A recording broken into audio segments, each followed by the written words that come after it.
Hello everyone, my name is Divya Prakash. What I'm showcasing here is Sentio, our IIoT platform.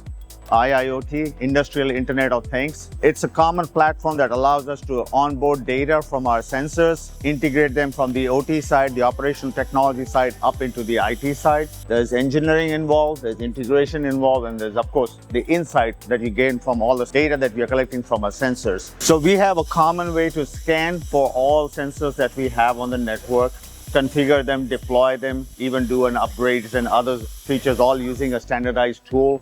And then from the tool, once we got them all connected and collecting data, we can integrate them using, we got showcasing here the TDCX, our integration gateway. So that allows us to take all our data that is coming in into this integration platform and then push it into the analytics part of our process that we have, which is our Sentio Analytics. The Sentio Analytics is the tool that we use to provide insights into the data.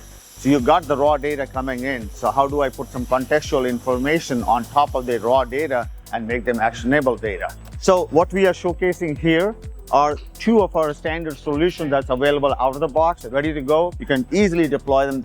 There's one for condition monitoring that I'm showcasing here, and there's another one I'm showcasing here is the compressed air monitoring. Both of them can be on-premise deployed, or all our solutions are cloud native, so they can reside either place. We're giving you some standard insights into our sensors and into what's happening on your production floor using these tools. Thank you.